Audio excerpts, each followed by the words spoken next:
بەرەو دنیاکەمان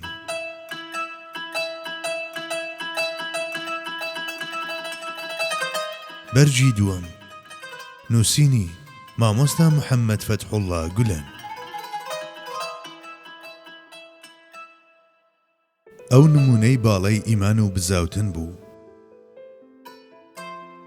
ئەگەر کەسێک هەبێت لە مێژووی مرۆڤایەتیدا کە ئیمان و بزاوتنەکەی نەتوانرێت بەراورد بکرێت بە هیچ کەسێکی دی، بێگومان ئەوە حەزرەتی محەممەدە. ئەو هەمیشە بە باوەڕێکی بەتینەوە وابەستەی خوا بوو، سەر تاپایبوونی باوەڕی کردبوو بەوەی کە لەلایەن ئەوەوە نێردراوە و بە تەواوەتی ملکەچی ئەو بوو. هەردەم بە هەستێکی جددی بەرپرسیارەتیەوە مامەڵەی کرد و نە لە ئیمانەکەیدا و نە لە داواکەیدا و نە لە ڕاستیەتی ئەو ڕێگایی لەسەریەتی و نە لەوەی کە خوای گەورە سەری دەخات بۆ ساتێکیش گرفتاری دوودڵی نەبوو. هەموو کاتێک وەک پەیکەری متمانە و دڵنیایی بە پێوە بینراوە. لەمڕووەوە هەر کەسێک گەیشت بێت بە بەختەوەری ناسینی ئەو متمانەی پێکردووە و پشتی پێبەستووە و شوێنکەوتنی ئەوی بە چاکەیەکی خوایی زانیوە. ئەم متمانە ئەفسوناویەی کە هەموو کەسێک بەوی هەبوو، ئەو لاهوتیەت و تونند و تۆڵیەش کە لەو بناغە گشتیانەدا هەبوو کە ئەو هێنابوونی، ئەو جدیەت و ڕاستڕەویەی کە لە ژیانی پیرۆزیدا هەبوو. بەڵێ هەموو ئەوانە سەبارەت بە ئەو بیمەیەکی ئەوەندە بەرز بوو کە هەزاران و سەدان هەزار کەس لەوانەی کە خۆ ڕەگدا کوتا و عادەت و دابوونەریتەکان لە خوێنیاندا ڕۆچوو بوو، بێ هیچ دوودڵیەک گشت زنجیرەکانیان دەپساند و بەرەو ئەو ڕایان دەکرد. ئەمە ڕووداوێکی زۆر گرنگی وا بوو کە وێنەیەکی تری نییە لە مێژوودا و نیشانەیە لەسەر ئەوەی کە ئەو نێردراوی ڕاستەقینەی خوایە. لەم ڕۆژگارەدا ئەو پەروەردەکار و دەروون ناسانەی کە سەرباری هەلومەرج و ئامرازە بەهێزەکانی فێرکردن، هێشتا ناتوانن یەک دوو خوی بچووک لە سێ چوار منداڵدا ڕیشەچێش بکەن. پێویستە زۆر بە وردی لە بناغەکانی ئەو گۆڕانە مەزنە بکۆڵنەوە کە ئەم زاتە پیرۆزە بەرپای کرد و دەبێت جارێکی دی چاو بە خەرمانی زانست و بیر و بۆچوونیاندا بخشێننەوە. ئەو لە زەمینەیەکدا دەرکەوت کە کراوە بوو بەڕووی دەستدرێژی و ستەم و کۆنەپەرستی و خۆپەرستی و چاوچنۆچی و بەدڕەوشتیدا و مرۆڤەکانی ناویشی دڵیان بە هەڵپەی پلە و پایە لێی دەدا و هەمیشە لەگەڵ هەستی وەحشیگەریدا هەڵدەستان و دادەنیشن و تاڵانکردنیان بە هونەر دەزانی و بە دوای ناوبانگدا ڕایان دەکرد و خۆشگوزەرانی و پاڵدانەوەیان بە تاکە ئامانجی ژیان دەزانی. لەو ژینگەیەدا کە ئەو چاوی بە دنیا هەڵهێنا، تەنها هات و هاواری ستەمکاران و ناڵەی ستەم لێکراوان و نەرکەی هەژاران و گرمەگرمی زۆرەملێیی دەبیسترا. عاکیف دەڵێت سەرتاسەری دنیای ئاوەدانی ئەو کات لە قەیران و گەرداوێکدا بوو لەم ڕۆژ خراپتر. ئادەمی لە درندەییدا پێش جانەوەریش کەوتە بوو. کەسێک ددانی نەبوایە براکانی دەیان خوارد. هەموو ئاسۆکانی زەمین پشێوی دایپۆشی بوو. بڵاو بوو ئەو دەردی دووبەرەچیەی ئەمڕۆ ڕۆژهەڵاتی ڕووخاندووە. بەڵێ لە هەموو کونج و گۆشەیەکدا دیمەنێکی لەم جۆرە و نمونەی کەسانی لەم شێوەیە نمایان بوو. کۆمەڵی بێشوماری ستەمکاران، کەسانێک کە بەدەم هەستی تۆڵەسەندنەوەوە لرفەیان دەهات، کەسانێک کە حەزی بەڕێوەبردن وەک تایەک لێیدا بوون، کەسانێک کە ژیانیان لە سایی ژێردەستەیی ستەمکاردا بە ملکەچی و گوێڕایاڵی دەزانی، لەلایەک کەسانێک کە نوێنەرە بێڕێزەکانی هێز و چەوسانەوە و زۆرداری بوون و لەلایەکی دیکەشەوە حەشاماتە بێهەست و شعورەکان کە چەشنی شمەک بەکاردەهێنران، کەسانێکی سەرگەرم کە زەمینەیان بۆ بێڕەوشتی دەسازاند و هەمیشە هەڕەشەیان لە فەزیلەت و بە هامرۆیە جیهانیەکان دەکرد. چەندەها ستەم لێکرا و بێنەوای واش کە ناچار کرابوون لەو چوارچێوەیەدا بەندایەتی بۆ خوا بکەن کە بەندەکان دایانناوە. ئەو لەم حەشاماتە بێسەر و بەرانەی کە هەر پارچەیەکیان کراوە بوو بەڕووی بۆشاییەکی جیاوازدا، کامڵترین و ناوازەترین و ئەفسوناویترین کۆمەڵگای لە مێژووی مرۆڤایەتیدا پێکهێنا. بە شاڕەیەکدا هەنگاوی دەنا کە کراوە بوو بەڕووی دنیا و ئاخیرەتدا و ئەو بناغانەی دای مەزراندبوون هەتا بڵی لاهوتی و نزیک بوون لە خواوە و بست بە بست گونجاو و تەباب و لەگەڵ ڕێسا بنەڕەتیەکانی بووندا. ئادەمیەکان لە کەش و هەوای ئەفسوناوی ئەودا هەم دەست لە ملانی یاسا سروشتیەکان دەبوون و هەم بە یەک جاری بابەتەکانی وەک دین و دینداری و مێتافیزیکیان هەڵدەمژی. هەروەک لە پەیامەکانیدا و لە جێبەجێکردنی ئەم پەیامانەشیدا هیچ جۆرە پێکدادانێک لە نێوان مرۆڤ لەلایەک و شتان و ڕووداوەکانی گەردوون لەلایەکی تر نەدەبینرا. بە هەمان جۆر لایەنە جەستەیی و ڕۆحیەکانی مرۆڤ فەرامۆژ نەدەکران و لە کار نەدەخران. ئەو لە منداڵەکانی فەلسەفە و کلتورە جۆرا و جۆرەکانەوە کۆمەڵگایەکی هێندە پتە و خاوەن ڕێسای بنیادنا کە هاوشانی ئەوەی فریشتەکان بوو. لە نێوەندی ئەم حەشاماتە سەیر و سەمەرانەدا کە کراوە بوون بەڕووی هەموو جۆرە زیادەڕەوی و پەرگیریەکدا و دەگونجا ببن بە هەر شتێک، هەملوتی زیادەڕەوی دەشتێنێت و هەم کەم ڕەویش دەهێنێتە ڕیزەوە. بە جۆرێک کاتێک دەڵێت دنیا ئاماژە بۆ عوقبا دەکات و کاتێک جەستە نیشان دەدات ڕۆحمان بیر دەخاتەوە و هەموو شتێکی لە جێگای خۆیدا بەکار دەهێنا و هەڵی دەسەنگاند. پەیامەکانی ئەو هەر لە بیر و باوەڕەوە هەتا عیبادەت لە هەڵسوکەوت و کردەوەوە بۆ ئابووری و ئیداری و یاسا و پەیوەندیە نێودەوڵەتیەکان و یاساکانی جەنگ و ئاشتی و بنەماکانی پەروەردە و فێرکردن و بناغەکانی تەسکیەکردنی نەفس و پاکشکردنی ڕۆحی دەگرتەوە. ئەو هەروەک ئەم بناغانەی کە پەیوەندی بەم هەموو بابەتانەوە هەبوو بە شێوازێک دەردەبڕی کە زۆرینەی خەڵک تێی بگەن، بە هەمان جۆر نیشانی دەدا کە دەگونجێت هەموو ئەمانە بەو پەڕی ئاسانی جێبەجێ بکرێن و وێنەی ڕابەرێکی نمونەیی دەچێشا. لە دوای خۆیشی دەیان دەوڵەت دروست بوون کە بەتوندی دەستیان بەم بناغانەوە گرتبوو. سەدان نەتەوەی جۆرا و جۆر بەڕێوە بران، ملیۆنان ڕۆحی ڕووناک و مێشتی بیرکەرەوە و مەردی بواری بزاوتن و فەقیهی دەراسا و زانای مەزن کە مانگ و خۆری ئاسمانی مرۆڤایەتین پێگەیشتن. ئەمەش سەرەڕای قین و نەفرەت و ڕق و دەستدرێژی و بیری کاولکاری سەنگەری بەرامبەر. بەڵێ لەو ساتەوە کە ئەو بە پێغەمبەرایەتی شەرەفمەند بوو، هەر لە دوژمنە هەرە نزیکەکانەوە هەتا بازنەی دوژمنە هەرە دوورەکانی خۆی لە هەمبەر سەنگەرێکی فراوان و دامەزراوی قین و نەفرەت و دوژمنایەتی دادیتەوە. بەڵام نە لەرزەی پێکەوت و نەدووچاری نائومێدی بوو، بەڵکو بە پێچەوانەوە وەک ئەوەی هیچ نەبوو بێت لەلایەک ئەرچی فێرکردن و گەیاندنی بانگەوازەکەی بەجێدەهێنا و هەوڵی دامەزراندنی کۆمەڵگایەکی عەمەلی دەدا و لەلایەکی دیکەشەوە دەیزانی چۆن بە پێوە بوەستێت بەرامبەر بەو هەموو حەشاماتە بێ ئیمان و دڵپڕ لە قینەی کە هەرچەندە لە یەکتر جیاوازن بەڵام یەک سەنگەری هاوبەشی دوژمنایەتی کۆی کردوونەتەوە. هەروەک گرفتاری هیچ جۆرە ترس و سام و شەڵەژان و شەپرزەیی و دوودڵیەک نەبوو. بە هەمان جۆر هەرگیز دووچاری حاڵەتەکانی وەک نووسین و کوژاننەوە و بە هەڵەداچوون و ڕاستکردنەوە و دەستبردن بۆ ئامرازە نامەشروعەکان و هەلپەرستی نەبوو. کاتێک سەر لە نوێ ڕاوەی گەردوونی بۆ هەموو جیهانیان دەکرد و کاتێک هاوڕێ لەگەڵ دەنگ و ئاوازێکی نوێدا بۆچوونەکانی لە مەڕچەندەها سیستەمی دینی و نادینی بەیان دەکرد و ڕەخنەی ئاراستەی بابەتە جدیەکانی وەک ئابووری، سیاسی، سەربازی و کلتوری دەکرد و کاتێکیش جار و بار نەشتەری لەم بابەتانە دەدا، هەرگیز ترس و ئەندێشەی ئەوە داینەگرت کە چ جۆرە بەرهەڵستێکی ڕوبەڕوو دەبێتەوە. هەرگیز لەرزینی پێنەکەوت و تووشی دوودڵی نەهات و ئەوانەی دوای خۆیشی دووچاری دوودڵی نەکرد. هەمیشە قەنج لە پشتی پەیامەکانی خۆیەوە وەستا، زانی چۆن ببێت بە سەرچاوەی دڵنیایی و متمانە بۆ هەموو کەسێک لە پەیمان و مژدە و هەڕەشە دنیایی و ئاخیرەتیەکاندا هەردەم بە یەقینەوە دوا و چاوەڕوانی چالاکیدا بەگوێی ئەوانەدا کە کەم و کوڕیان لە ئارامگرتندا هەبوو لەسەر ئەو ئەنجام و پاشە ڕۆژەی کە بە چاو دوور دیار بوو. قارەمانگەلێکی لە بواری ئارامگرتندا پێگەیاند کە سەبر بوو بە بەشێک لە سروشتیان. بەم جۆرە سەرجەم ئەو ڕۆحە ئیفلیج و سروشتە پەلەکار و ئیرادە لەرزۆکانەی کە داخڵی هەرێمی ئەو ببوون، هەر یەکەیانی گۆڕی بە پاڵەوانێکی بواری هەوڵ و کۆشش و خەبات.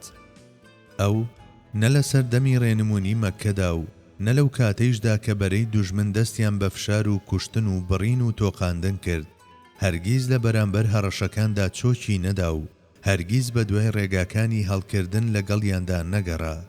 کاتێک بە تەنها خۆی سەر لە بەری میراتی کۆن و ڕێسا بۆگەنەکەی جاران و بەهادرۆینەکانی لە ڕەگەوە هەژاند و تەختی زەوی کردن، بەرهەڵستیەکی ترسناکی لە ڕوودا نوێنرا و بە چەندەها شێوەی جۆراوجۆر هەڕەشەی لێکرا.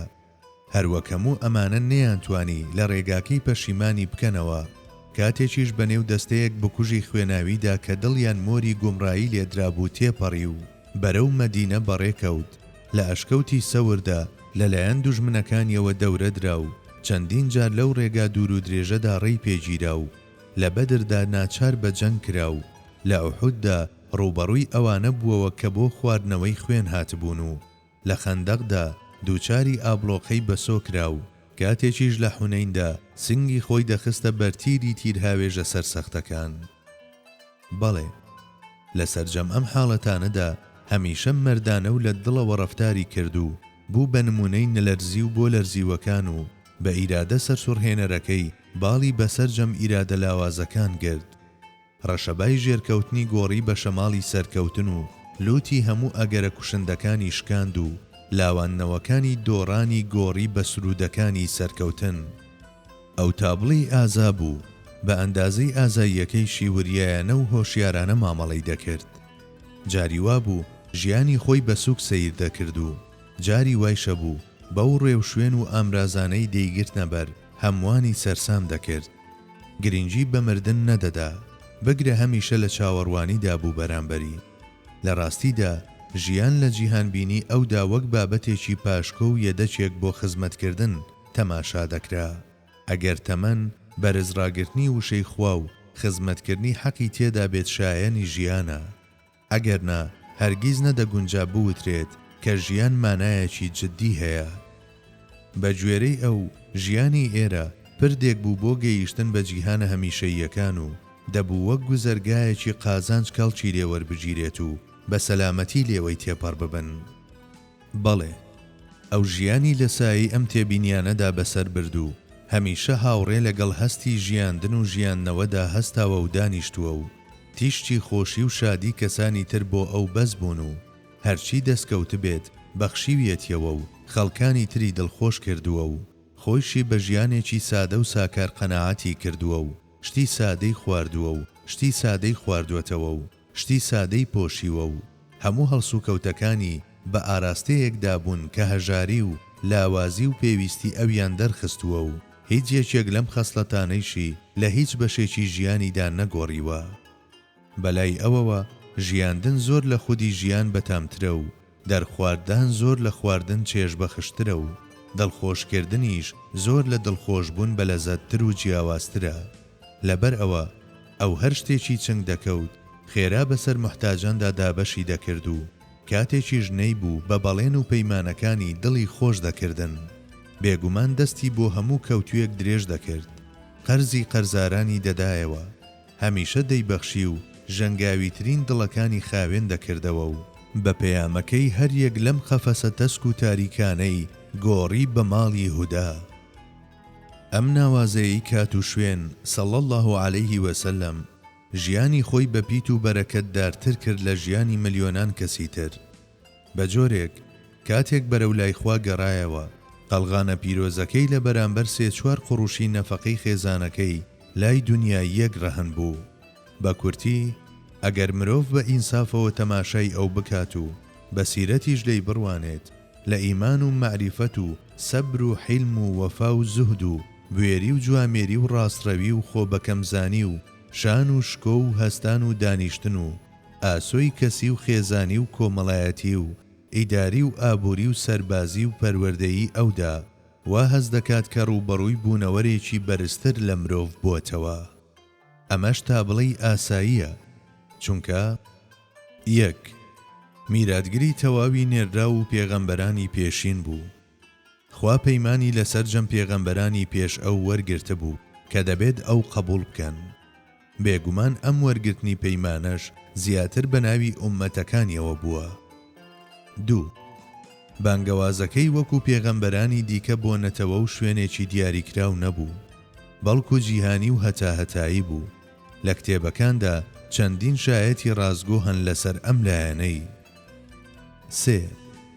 ئەو بەخششێک و ڕەحمەتێکی بەرجەستەی خوایی بوو بۆ مرۆڤایەتی و کۆتا ڕابەری ئەو بوو. ئاەتەکانی قورئان بەڵگە بوون لەسەر ئەمە و تەمەنی پیرۆزیشی بورهانێکی ڕوون و ئاشکرایە. 4. ئەم ڕەحمەتە بەرجەستەیە صلی الله عليه وسلم وەک قەڵغانێکی پارێزەر وابوو بۆ ئوممەتەکەی، ئەوانەی دوای خۆیشی وەک شوێن کەوتوانی پێغەمبەرانی پێشین دووچاری لە ناوچوونی بە کۆمەڵ نابنەوە. 5. ئەم مرۆڤە ناوازە و بەشان و شکۆیە لە ناو پێغەمبەراندا خاوەن تایبەتمەندی جیاوازیەکی وابوو کە خوای گەورە سوێندی بە ناوی ئەو خواردووە و بە لە عەمروک پشتیوانی خۆی بۆ دەربڕیوە و تەمەنی ئەو ئاوێنەیەکی بەرزی مورادی ئیلاهی بوو، سوێندەکەش هەر بەمە خوراوە. 6. یەکێک لەلایەنە جیاوازەکانی ئەو بریتیە لەوەی لە کاتێکدا خوای گەورە بە ناوی خۆیانەوە بانگی پێغەمبەرانی دیکەی کردووە، بەڵام ئەم پێغەمبەرە ئازیزە هەمیشە هاوڕێ لەگەڵ ناونیشانی پێغەمبەرایەتی و ڕیسالەتدا ناوی هێناوە. ئەمەش پەند و وانەی ئەدەبە بۆ ئیمانداران. 7. پێشتر زۆرمان وت دەربارەی توانە ناوازەکەی لە بواری دەربڕین و گوتاردا و ناونیشانی جەوامع الکەلیمی تایبەت بە ئەو. 8. ترس و لەرز خستنە دڵی دوژمنەکانیەوە لە چوارچێوەی دیاریکراودا، ئاور لێدانەوەیەکی تایبەتی خوای گەورە بوو بۆ پێگەی گرنگی ئەو. 9. هەروەک ئەو هۆکاری کرانەوەی دەرگای تەوبەیە بۆ گوناهەکانی ئوممەتەکەی بە هەمیشەیی، تاکە کەسیشە کە ڕێگاکانی تاوان ناتوانن توخنی بکەون. 10. ئەو کتێبەی هێناویەتی لە ڕێگەی هەندێک هەلومەرجی تایبەتەوە خراپ بۆ ژێرپارێزگاری و هەتا قیامەت دووچاری ئەو دەستکاری و شێواندن و چەواشەکاریە نەدەبوو کە کتێبەکانی پێشوو تووشی هاتوون. 11. جگەلەوە ئەو هەر لە دنیادا بە شەرەفی تەماشاکردنی هەموو قوڵاییەکانی جیهانەکانی غەیب شەرەفمەند کراوە و ڕۆیشتنی بۆ میعراج کەرامەتی قوڵی بەندایەتیەکەیەتی و توانا و لێهاتنەکانی لەو گەشتەیدا و میوەکانی ڕیسالەتەکەی دیاری دەستی ئەو بوون لە گەڕانەوەیدا.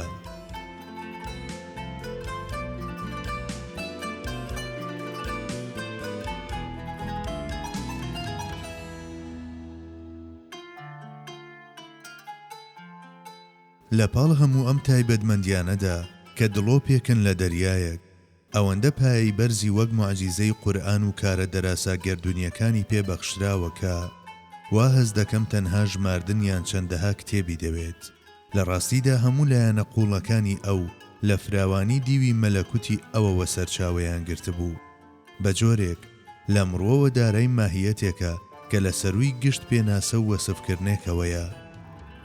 بەڵێ، ماهیەتی ئەو لە هی فریشتەکانیش بەرزترە و دەستنیشانکردنیشی بە پێغەمبەر یەکەم و سەرەتای بوونە. ئەوەی کە بوونی ئەو یەکەم تۆ و نورە شتێکی ڕوون و ئاشکرایە. خامەی پیرۆز لەگەڵ ئەودا یەکەم جوڵەی کرد و نەخشەی مرۆیی لەگەڵ ئەودا هاتە دی و ڕوونترین بەڵگەیە لە سەربوونی خوا لە زنجیرەی پێغەمبەرایەتیدا. هەر ئەوە یەکەم ئاوێنەی مەزنی ورشەداری خوای گەورە. ئەوە ڕوونترین و بێگەرترین تیشکۆی دەرکەوتنی سیفەتە خواییەکان. هەر ئەوە تەرجمانی گۆیای خوای گەورە بە کردار و گفتار. ئەوە ڕەحمەتی بەرجەستەی خوا لە جیهاندا و هێمای تەواوکاری لوتف و نیعمەتەکانیەتی لە سەرمان.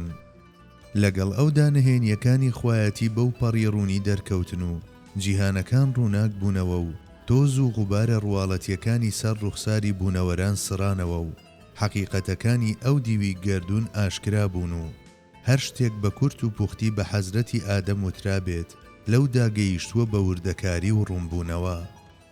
بەڵێ، تاکە هۆکارێک کە بێت چەواشەکاری ئێمە بگەێنێت بەخوا ئەوە و کلیلی گەنجینەی نهێنیە خواییەکان بەوە و نهێنی سەرەتا و ئەنجامی بوون سپاردەی ئەو کراوە.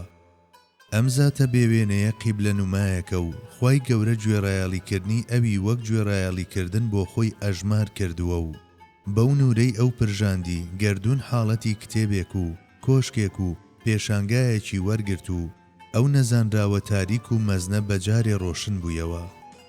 لە سایی ئەودا تاریکیەکان بوون بە ڕووناچی و لە ئاسۆی نورەفشانی ئەودا بۆ دوایین جار ئەرز و ئاسمان بەیەک گەیشتن. ئەو پەیامەکەی قورئانە و ئاسۆکەی عیرفانە و گفتارەکەی بورهانە و هۆکاری بەختەوەری هەردوو جیهانە. ئەو زاتەی کە خوای گەورە بە هەزاران نیشانەی دەراسا لوتفی لێناوە ئەوە و هەر ئەویشە کە ناوی پیرۆزی هەتا قیامەت وەک یادێکی جوان دەمێنێتەوە. ئەوە مایەی شانازی مرۆڤایەتی و چەقی حەقیقەتی پێغەمبەرایەتی، سەرۆکی سوپای پێغەمبەران و ڕابەری فری و نەخۆری ئینس و جان. گفتاری ئەو فزوڵی گوتەنی، میرلیوای لەشکری ئەنبیایە ئەو. کتێبەکەی ئەو گەورەترین بەخششە لەلایەن خواوە. گەر ئەو جێگەی تەجەلی ڕوح العەظەم بێت، کەواتە پەیامەکەی ئاوی حەیاتی ڕوحەکانمانە. بەهۆی ئەوەوە مرۆڤایەتی چاوی بە بەهامرۆیی ڕاستەقینەکان کراوەتەوە و لەگەڵ ئەودا ئەو ڕەنگەی گرتووە کە خوا دەیەوێت. دووربوون لە ئەو حەسرەت و هیجرانە و دابڕانیش لەو گومڕایی و سەرشۆڕیەکی ڕوونا. بەڵێ، چەقی ناوە پیرۆزەکان و سیفەتە خواییەکان ئەوە و ئەستێرەی باکووری ئاسمانی پێغەمبەرایەتیش هەر ئەوە. یەکەم دەرکەوتن و ئیجمالی حەقیقەت لەگەڵ ئەو داگەشەی سندووە و کۆتا عینایەتی خوایی بەرجەستە بە ئەو گزارشتی لێکراوە و کلیلی ئەو شەفاعەتەش کە لە ڕۆژی قیامەتدا هەموو دەرگاکان دەکاتەوە دراوەتە دەستی ئەو. ئەو ئەرکەی خوا لەسەر شانی ئەوی داناوە لە هی هەموو پێغەمبەران جیاوازترە و ڕوتێکردنەکانی خوا بۆ ئەو ڕەنجی ستایش و ڕێزلێنانی پێوەیە. خواوەندەکەی کاتێک لەگەڵ ئەو دەدوێت شێوازێکی تایبەت بەکاردەهێنێت و بەم شێوازەی ڕێز لە ئەو دەنێت و ئەدەبیش فێری ئێمە دەکات. خوای گەورە دەربارەی ئەو دەفەرموێت: نون والقلم وما يسطرون ما أنت بنعمة ربك بمجنون وإن لك لأجرا غير ممنون وإنك لعلى خلق عظيم. نون سوێن بە پێنووس و ئەوەی کە دەینووسن، تۆ بەهۆی ناز و نیعمەتی پەروەردگارتەوە دووریت لە شێتیەوە. بێگومان پاداشتێکی نەبراوە بۆ تۆ ئامادەیە. بەڕاستی تۆ لەسەر ڕەوشت و خویەکی جوان و پەسەند و بێوێنە و مەزنیت. هەر بۆیە ئەو قسە بۆ کراوی تاقانەی ئاسۆی ستایش و ئاور لێدانەوەیە. مرەکەبی ئەو قەڵەمەیە کە بوونی نووسیوە و ڕۆح و مانە و ناوەڕۆکی دێڕەکانی بوونەوەرانە و ڕەوانترین وەرجێڕە بۆ دەرخستنی نهێنیە خواییەکان و گەنجینەی معریفەتی حەقیقەتە لاهوتیەکانە. ئەو ناوازەترین سیمای پایەی مەزنی.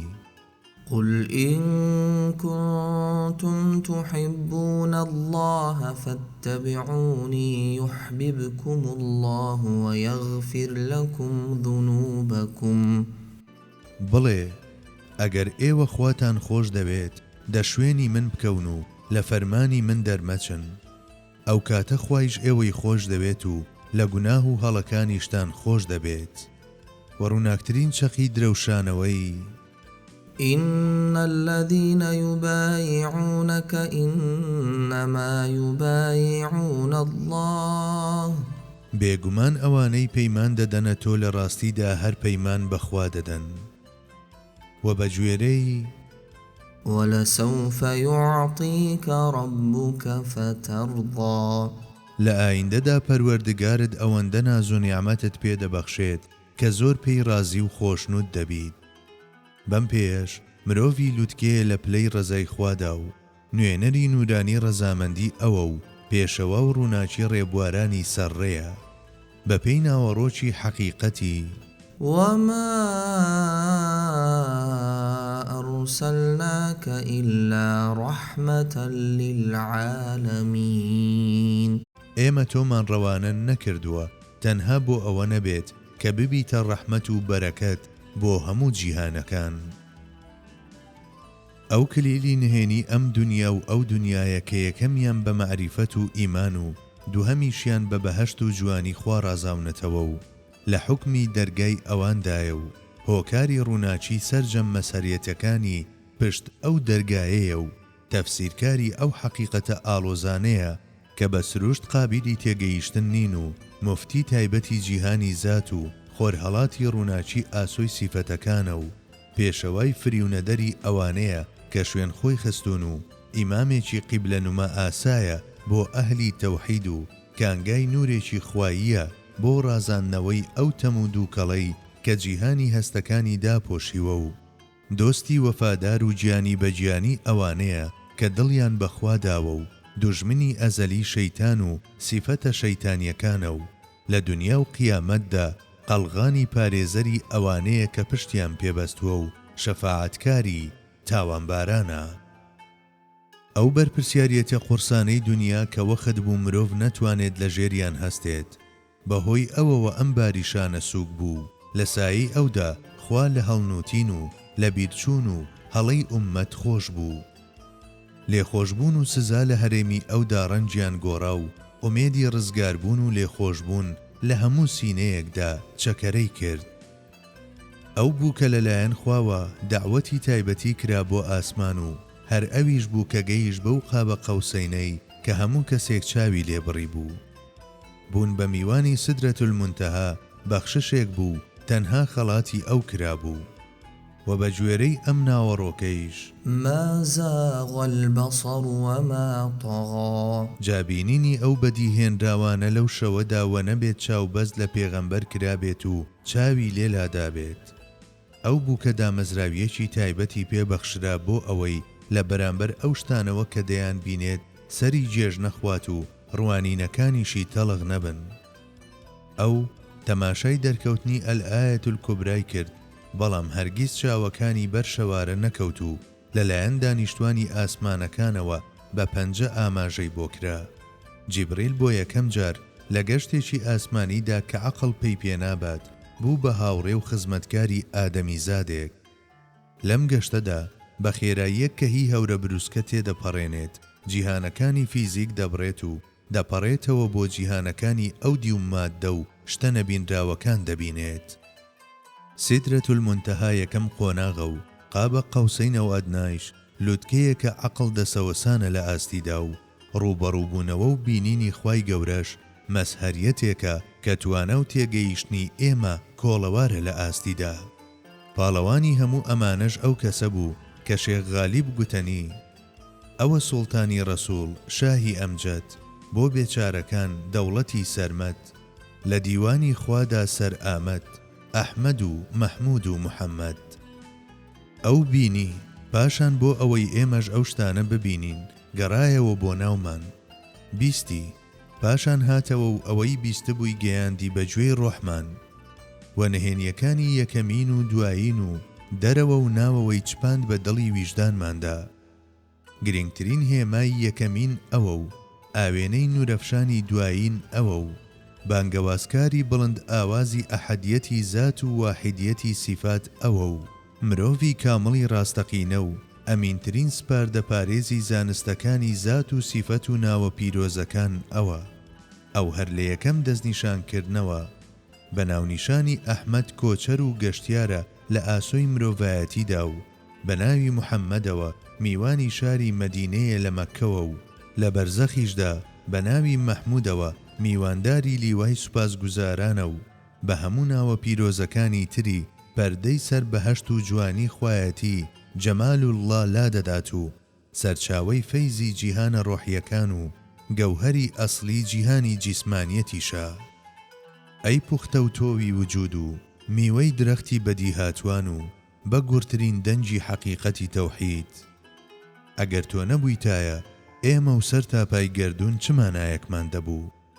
ئێمە لە سایەی تۆدا توانیمان خۆمان بخوێنینەوە و بە گوێرەی پێگەکەمان هەڵوێستێکی ڕاست و دروستمان وەرگرت. شتان و ڕووداوە نادیارەکان بە هاتنی تۆ ڕووناک بوونەوە. بە هاتنت ڕەنجی هەموو شتێک گۆڕا و هەموو تەنێک بوو بە زمانێکی ڕەوان لەسەر ئەودی و پەردەی بوون.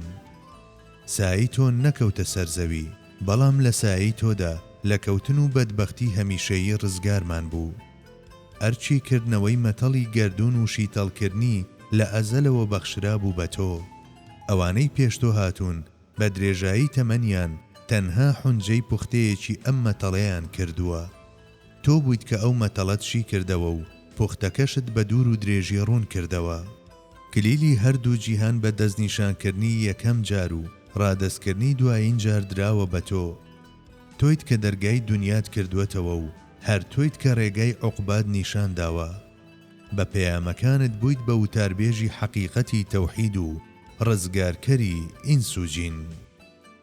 پێش ئەوەی بە تەشریفت دنیا ڕۆشن بکەیتەوە، سەدان و هەزاران سیمای نورانی داوای تەوحیدیان هێنایە سەرزار.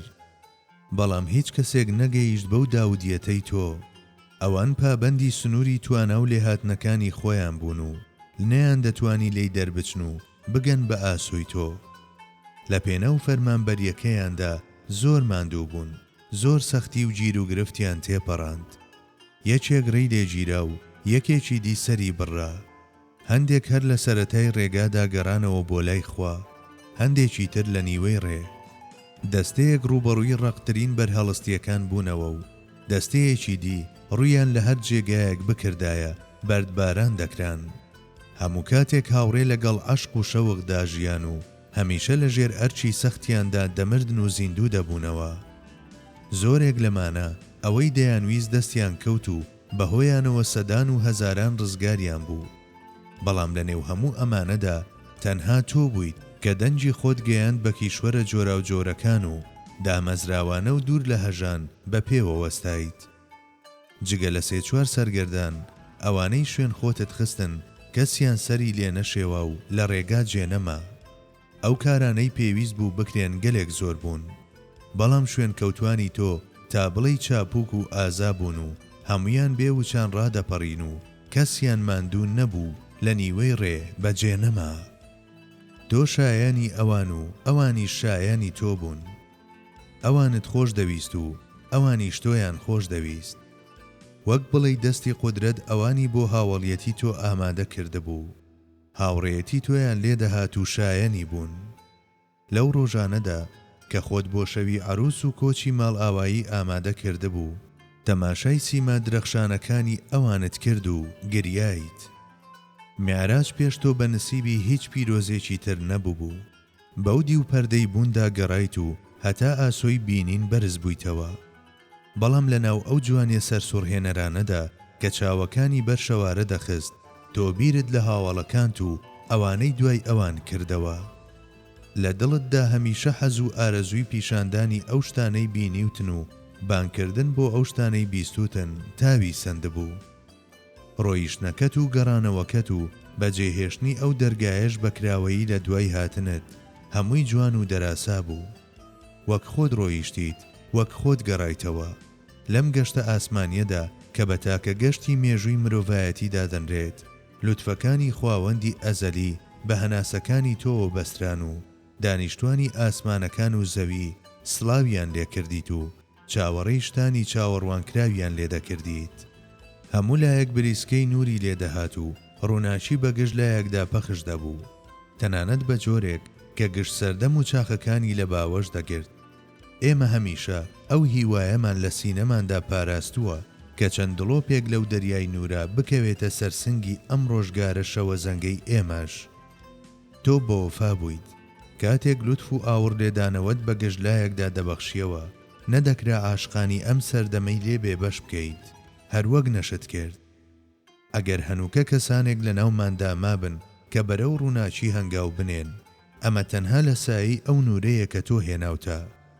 ئەگەر هێشتا بە جۆرێک لە جۆرەکان بەردەوام بین لە ژیان، ئەمە تەنها دەرەنجامی ئەو پەیوەندیەیە کە هەمانە بە تۆوە. ئەی ئەو پێغەمبەرەی کە هەمیشە لە بەرزاییەکاندا دەفڕیت سەڵی الله عەلەیه وسەلەم، تۆ ژیانی گیانەکانی ئێمە و پەیامەکەیشت دەوای دەردە درێژخایەنەکانمانە. چی دەبێت جارێکی دیکەش وەرە و ئێمە بێگیان جێمەهێڵە. بۆ دوایین جار قسە بکە، بەندەکانت بە ئازارەوە مەتلێنەوە. ڕێگاکانمان پڕن لە چەتە و لێوان لێون لە ئاگری فیتنە و تەم و دووکەڵ ئاسۆمانی تەنیوە. سەرەڕای هەموو شتێک بە سنگەخشێ هەوڵی ڕۆیشتن دەدەین. بە هاودەمیت هێما و نیشانەمان پێ ببەخشە لەم ڕێگایەماندا و دڵنیایی و ڕابەرایەتی خۆت بگەیەنە بە دڵەکانمان. هەتا ئێستا لەم ڕێگایانەدا سەدان هەزار کەس بەنێو دڕک و داڵدا تێپەڕین و گوڵیان چنیەوە و جار و بارماندوو بوون و جار و باریش لەرزەیان پێکەوت. بەڵام دیسان وەک ئەو لێبڕاوانەی کە لە ڕێگەی خوداشە و ڕۆژیان ناوەتە سەریەک خەڵات کران. لە سەرەتا و کۆتایی ئەم ڕێگایەدا کە لێوان لێوە لەشتی چاوەڕوان نەکرا و تۆ هەیت. ئەگەر هەموو کاتێک چاوەکان نەتوانن بتبینن، هەر تۆیت کە لە دڵماندا بەنازەوە دانیشتویت. ئەگەر ئێمە هێشتا نیشانەی ژیانمان پێوە مابێت، تەنها کاریگەری ئەو ئیکسیرەیە کە تۆ دەرخواردی ڕۆحمانت داوە. ئەگەر هێشتا توانای ئەوەمان هەیە کە سینەمان بۆ تۆ بکەینەوە، ئەمە لە ئەفسوونی پێیامەکەی تۆوەیە. ئەگەر تۆ لە تەپۆڵکەکانی دڵەوە بانگ لە ئێمە نەکەیت و ئێمەش لە ئاسۆی ڕۆحماندا هەست بە هەناسە ژیان بەخشەکانی تۆ نەکەین، وەک گەڵای خەزان وشک دەبین و زەرد هەڵدەگەڕین و دەبین بە هۆکاری شنەی غەمگین لە ئاسۆی پیرۆزی تۆدا. ئای چەند ئارەزوومان دەکرد پاییزمان بەسەر نێت و نەبین بە مای خەم و پەژارە بۆ تۆ. بەڵام مەخابن کە مەخابن. تۆ بە مەبەستی ژیاننەوەی دڵە مردووەکان هاتبوویت و بە پاڵدانەوەی شت بە سەرچاوەی عینایەت لەم ئەرکەتدا سەرکەوتوو بوویت. لەم جێگایەنە بڕوانە کە سەردەمانێک وەکو باخەکانی ئیرەم ژیان تیایدا شنەی دەهات و ئەمێستا تەرمە زیندووەکان بە ناویدا گوزەر دەکەن و سیسرکەکان لە ڕقی بولبولەکان دەخوێن و گشت سوچ و قوش بنێک بە ئاهەنگی شەمشەمە کوێرەکان دەناڵێنێت. لە زۆرێک لەو جێگایانەدا کە جاران ناوی تۆ شاباڵی گرتبوو، هەنووکە شەیتانەکان یاری پاشایەتی دەکەن. دنیا لە تۆڕی نەبوونیەکاندا گیری خواردووە و حەسرەتی ڕۆح و مەعنا دەکێشێت. یەک جار دەرکەوتنت بۆ ڕۆحەکان هەموو نەخشە شەیتانیەکان هەڵدەوەشێنێتەوە و گیان دەکەوێتەوە بەبەری ئەوانەدا کە چەندەها سەدەیە دەنگ و نووزەیان لێبڕاوە. ئەمڕۆ چەندین سەرگەردان هەن کە بە حسابی ڕێگا ملی تو لە ڕێکانیان گرتووەتە بەر و چەندەهای تریش کە بە تەواوەتی مەحرومن لە ڕێگایەک. لە هەموو لایەکدا ڕەشەباکانی دووڕوویی لورەیان دێت. زستان و سەهۆڵبەندانی سەخت بە بەردەوامی دەستیان لە بینمان توند کردووە. منداڵەکانی فاوست کە لە جاران کاڵفام و گەمژەترن هەردەم دەدۆڕێن بە مێفیستۆ کە لە پیشەوەرەکان پیشەگەرترە و یەک لە دوای یەکیش باجی هەڵەکانیان دەدەن. دەڵێی لە حاڵەتی بەخشینی سەرانەداین. لەو ڕۆژەوەی فامم کردوێتەوە ئێمە وەک هەتی و بێنەوە لە ژێرقاچی خەڵک داین و هەر لە کەمەند و تەڵەی بیرە خیانەتکارەکاندا قەتیس ماوین. کاتێک تۆ هەیت ئیدی ئێمە چۆن هەتی و دەکەوین و بڕیار لای تۆ بێت بێخاوەنی یانی چی؟ نەخێر، ئێمە نەهەتیوین و نەبێ خاوەن. ئێمە وەک ئەو منداڵانەوەین کە لانە گەرم و گوڕەکەی خۆیان جێهێشتووە و خۆیان لە کوچە و کۆڵانەکان هاویشتووە. پێدەچێت هەتا ئەو کاتەی بۆ لای تۆ دەگەڕینەوە و بۆنی گوڵی ڕێحانەی تۆ دەکەین. لێرە و لەوێ بۆنی پیس و ناخۆش هەڵبمژین و ڕزگارمان نابێت لەستەمکردن لە خۆمان. لە هەموو سوچێکدا چەتە و ڕێگرەکان دێن و دەچن و لە گشت لایەکدا هات و هاواری دز و بێخێر و شومەکان دەبیسترێت. دزەکان قۆڵیان هەڵکرد و هەموو شتێکی ئێمەیان بەتاڵان برد. لە ناوشتە دزراوەکاندا دڵی ئێمەیشی تێدایە.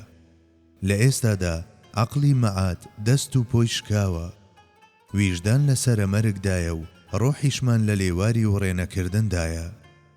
زاری پیرۆزت بکەوە، لە هەناسەتەوە بۆنێکی تازە و پارە و بنێرە و بێدارمان بکەوە بۆ ئەوەی ببین بە خۆمان. فانیەت ناتوانێت ڕێگر بێت لە بەردەم هێز و کاریگەری ڕۆحی تۆدا و کەسیش ناتوانێت ناوی تۆ لە دڵەکاندا بسڕێتەوە. تۆ بەخششێکی وەهای ئەزەلیت کە نرخ و بەهات لەسەر دیاری ناکرێت و تووتی و بولبولی ئەبەدیشیت. دەستی ئێمە و دامەنی تۆ چۆن لەگەڵ دۆستەکانت دواویت. ئاواش گوێ بە دووری ئێمە مەدە و لەگەڵمان قسە بکە. ئەگەر تۆ تەنها یەک جار دەمی پیرۆزت بکەیتەوە، ئەفسوونی هەموو سیحربازەکانی وتا پوچەڵ دەبێتەوە و ئەوانەی کە بە درێژایی چەندین سەدا مەحکوم کراون بە زمانگیران گرەی زاریان دەکرێتەوە. ئای چەند وتار و ستایش بە باڵای ناوی تۆدا هەڵدەدرێت. بە هەناسەی تۆ تا ئێستا چەندین چاخی مردوو زیندوو بوونەتەوە. چەندەها جار ئیسرافیل چەند هەنگاوێک هاتووەتە دواوە و گوێی بۆ هەناسەکانی تۆ ڕاگرتووە کە دەنجی سووڕیان لێدێت. چەندین جار بیابانە وشک و برینگەکان بە هەناسەکانی تۆ گۆڕان بە باخچەکانی بەهەشت. نازانم داخۆ وتەی بۆ دوایین جار بە بێڕێزی حساب دەکەیت؟ ئەگەر ئەمە بێڕێزیش بێت، هێشتا لە تەنیژ نەبوونی تۆ لە دڵەکانماندا هێندە گرنگ نییە. ئێمە تۆوێکی تاق و تەنها کە چاوەڕوانی سەوزبوونین و تۆیش ئەو بایەیت کە ئەم ئەرچی چاندنە دەهێنیتە دی. ئێمە کۆمەڵێک تەرمی مردوین و چاوەڕوانی زیندوو بوونەوەین. هەناسەکانی تۆیش ئاوی زیندەجیە بۆمان. هەڵ بکە لە ژوور سەرماندا و ڕێگای زیندوو بوونەوەمان پیشان بدە و خوڕ بڕژێ بەسەرماندا و هاوڕێ لەگەڵ مژدەی بەهارێکی نوێدا بگرمێنە. سەرمان لەو جێگایەدا کە تۆ پێی لێدەنەیت و چاومان لەو ڕۆژهەڵاتە بڕیوە کە پێشبینی هەڵهاتنی تۆی لێوە دەکەین و چاوەڕوانی چاکە و لوتفە سەرسوڕهێنەر و چاوەڕوان نەکراوەکانین. ئەم دنیایە دنیای تۆیە. وشەودەنجی کەسانی تر لە دنیای تۆدا چ بایەخێکی هەیە؟ لەو ڕۆژەوەی سێبەری تۆ کەوتووەتە سەر زەوی، سولەیمانی پێغەمبەر تەنها ناوی ماوەتەوە. مۆر بە تۆیە و سکەکە لای تۆ، سەنگەری بەرامبەر پێشەواکەیان ئەسکەندەریش بێت چ سوودێکی هەیە؟ کاتێک دەنجی داودی تۆ وەک زایەڵەیەک لە هەموو کونجێکی دنیادا دەزرنجێتەوە، چ پێویست بە داود دەکات؟ کاتێک نۆرەی گوتاری تۆیە، ئایا قسەکردنی کەسانی تر بێڕێزی نییە؟ جگە لە تۆ کەس ناتوانێت ئێمەی لەرزی و کەوتوو بخاتەوە سەر پێ. پشتی چەماوەی مرۆڤایەتی بە قەمبورە سەختەکان تەنها بە هیممەتی تۆ ڕاز دەبێتەوە. تەنانەت کەوتنی سێبەری تۆ لە دووری دوورەوە لە سەرسەری ئێمە بوو بە فویەکی ژیانەوەی پاشمەرگ بۆ هیواکانمان. لە دایکبوونی ڕاستەقینەی تۆ سەرجەم مۆمە شەیتانیەکان دەکوژێنێتەوە و ڕۆحە مەحکوم کراوەکان بە تاریکی چاویان بە ڕووی کانگایەکی نورانیدا دەکرێتەوە. خوار و ناشێکی وای بە تۆ بەخشیوە کە جیهانیان ڕۆشن دەکاتەوە. دوگمەی ئەو سەرچاوەی نورەی کە سەر تاسەری جیهان نوقمی بریسکە و تیشک دەکات لە ژێردەستی تۆدایە. تۆ بخوازیت، خوای گەورەش دەیەوێت. تۆ بفەرموویت، ئێمە هەمومان بۆ گوێگرتن ڕادەوەستین. بخوازە تا مەشیئەتی خوایی بێتە گۆ و بفەرموو تا گوێیەکان وتەیەکی ڕاست ببیستن. تۆ لای خوا و لای خەڵکیش لە هەموو جیهانیان بەنرختریت. ئێمە هەمومان نازی تۆ هەڵدەگرین و تۆش ئاوی ژیانی ئێمەیت. دەستی حەزرەتی مەسیح جەستە مردووەکانی زیندوو کردەوە، بەڵام تۆ بە درێژایی چەندین هەزار ساڵ بوویت بەو ئیسرافیلەی کە فوو دەکات بە بەری دڵ و ڕۆحە مردووەکاندا. ئێستا تەشریف بهێنە و جارێکی دی بە جۆرێک ناوبانگت بە هەموو دنیا بگەیەنە تا گشت ئاگرەکانی دووڕووی و لێکترازان و فیتنە بکوژێنەوە، تا هەموو لایەک ڕەنجی گوندەکەی تۆ بگرێت. وتەکانم پەرێشانی من دەردەخەن، بەڵام ئاواتەکانم ئارەزووی هەموانە. ئێمە هەمیشە تۆمان بە ڕەحمەتی ڕەحمان زانیوە و خۆیشمان وەک سوالکەرێکی بەردەم ئەو دەرگایە بینیوە. کەرەم کە سوڵتانم، مەبڕە کەرەمت لە بێنەوایان، لە کەرەمکار ناوەشێتەوە دەرکردنی گەدایان. محەممەد لوتفی. ربنا آتنا من لدنك رحمة وهيئ لنا من أمرنا رشدا واجعل لنا من أمرنا فرجا ومخرجا وصل وسلم على سيدنا محمد صلاة تكون لك رضاء ولحقه أداء وصل وسلم أيضا على جميع إخوانه من النبيين والصديقين والشهداء والصالحين آمين يا معين.